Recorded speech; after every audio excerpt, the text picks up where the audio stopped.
For over 6 decades, Robert Duvall has been regarded as one of Hollywood's most disciplined, respected, and quietly commanding actors.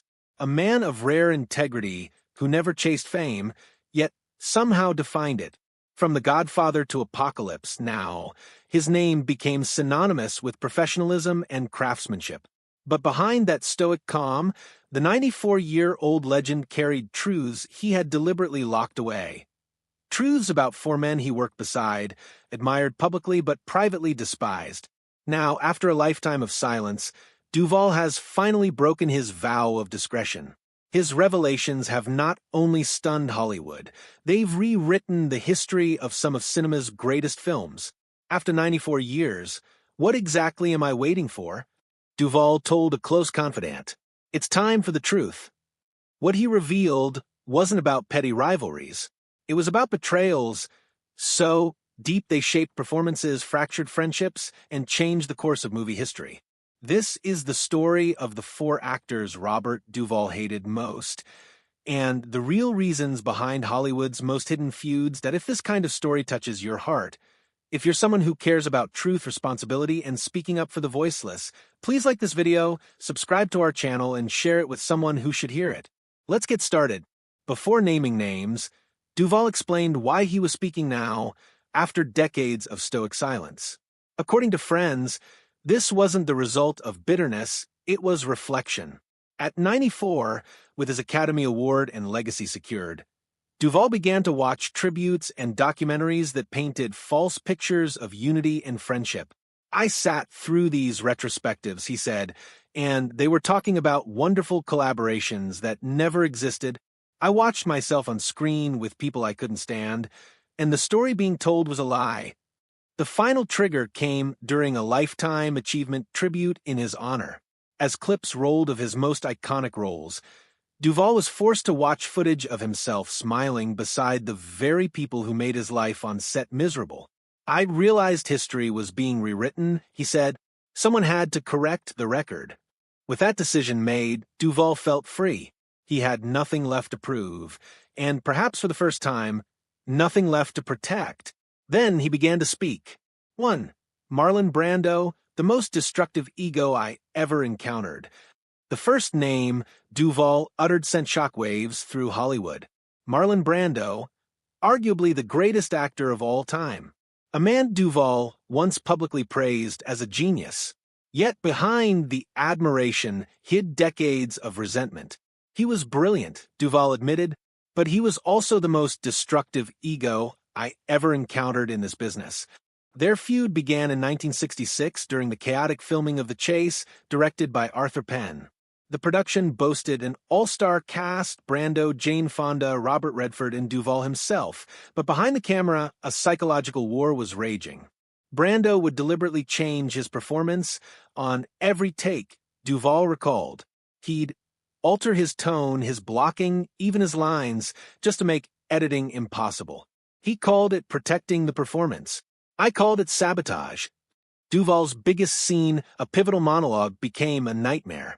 According to crew members, Brando made subtle noises off-camera, clearing his throat, rustling papers, ruining take after take. After the 5th interruption, Duvall confronted him. He just smirked and said, "Maybe you should be stronger in your choices." That was Brando. He'd tear you down, then call it art. Though they would later appear in The Godfather, their paths never crossed on screen, a decision Duvall now suspects wasn't accidental. I learned from him, Duvall said, but not just about acting. I learned how not to treat people. Genius doesn't excuse cruelty. 2. James Caan, competitive to the point of malice.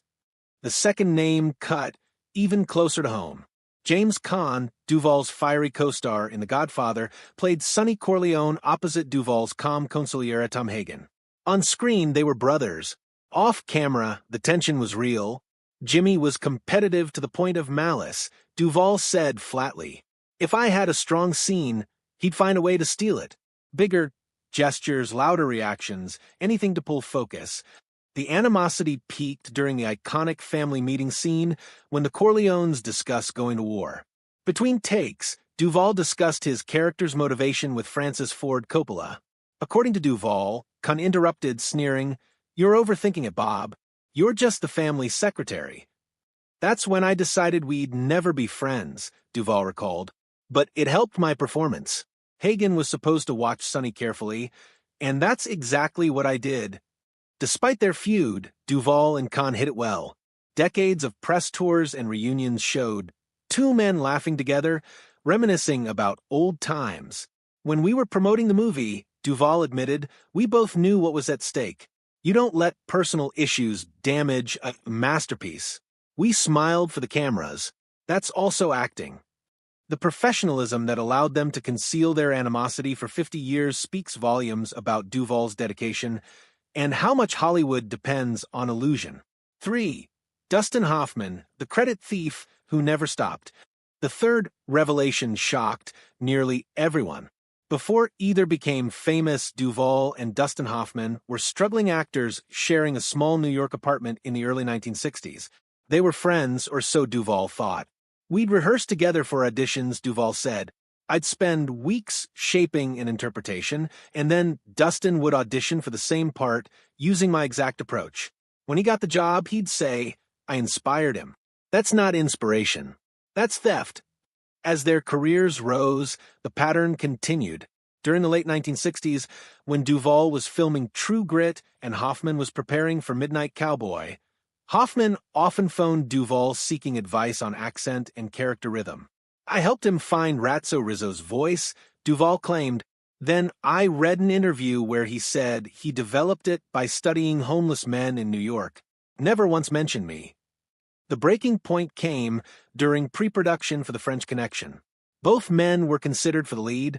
According to Duvall, Hoffman told director William Friedkin that Duvall was difficult and uncooperative. The role went to Gene Hackman. "That crossed a line," Duvall said. "That wasn't competition, it was sabotage." Even after that betrayal, Duvall remained publicly cordial for decades. Hollywood saw two old friends respecting each other's craft. Behind closed doors, he never forgot. When asked why he stayed silent so long, Duvall answered simply, "Because back then, you didn't air dirty laundry. But truth, unspoken, becomes poison. I've carried it long enough." 4. Robert Redford, the fraud behind the golden image. The final name floored the industry. Robert Redford, the golden boy of Hollywood, the environmentalist, the founder of Sundance, the picture of integrity. To Duvall, that image was the greatest performance of Redford's life. Redford perfected his persona, Duvall said, "the thoughtful artist, the champion of others. But the man I worked with on The Natural was something else entirely." Duvall played sports columnist Max Mercy opposite Redford's Roy Hobbs in the 1984 classic. Their on-screen rivalry mirrored what was happening off-screen. He'd keep entire crews waiting for hours, Duvall recalled. Not because he was deep in character, but because he was on the phone doing business deals. That's not commitment, that's arrogance. Duvall alleged that Redford pressured director Barry Levinson to cut several of Max Mercy's scenes, claiming they slowed down the story. In truth, those scenes challenged Hobbs's hero narrative. He didn't want another strong presence on screen, Duvall said. He wanted to dominate every frame. The moment that ended their friendship came during post-production, when Duvall confronted him directly. According to crew members, Redford smiled and said, "You're a character actor, Bob. I'm a movie star. We don't play by the same rules." That sentence told me everything, Duvall said quietly. The fraud behind the golden image. Duvall's confessions spread through Hollywood like wildfire. Representatives for Hoffman and Redford issued polite, carefully crafted statements expressing surprise and respect. Others stayed silent. But inside the industry, whispers began. A former assistant director on The Godfather confirmed the tension between Duvall and Kahn. Crew members from The Natural recalled Redford's long delays. Even Coppola himself, without naming names, admitted that some of the best chemistry on screen came from very complicated relationships behind it. Veteran actors privately reached out to Duvall, thanking him for saying what they'd been too afraid to say. "Bob did what most of us never dared," said one Oscar winner off the record. "He told the truth."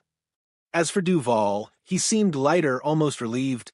"I didn't do this to destroy, anyone, he clarified in a follow-up statement. I did it to correct the record. The truth matters, even in a business built on illusion. Duvall's revelations aren't just gossip. They're a mirror held up to Hollywood itself. For decades, the industry has thrived on myth-making. Publicists call feuds creative differences. Egos are repackaged as artistic passion. Duvall shattered that illusion. He reminded the world that some of cinema's most powerful performances came not from harmony, but from conflict. The tension between Tom Hagen's cool intellect and Sonny Corleone's hot temper wasn't acting alone, it was real emotion channeled into art. Great art doesn't always come from great relationships. The late director Sidney Lumet once said, Duvall's career proves it. To young actors, his honesty offers a dual lesson. Hollywood isn't the family it pretends to be, but professionalism and integrity can survive within it. You can hate someone's guts, Duvall once said, and still deliver the scene of your life. That's the job. As the storm of reactions continues, one question lingers. Has Duvall said everything? His final words in that interview suggest otherwise. These four stood out, he said with a faint smile, but they weren't the only ones. Hollywood's always been better at creating myths than facing realities. Maybe it's time for more reality.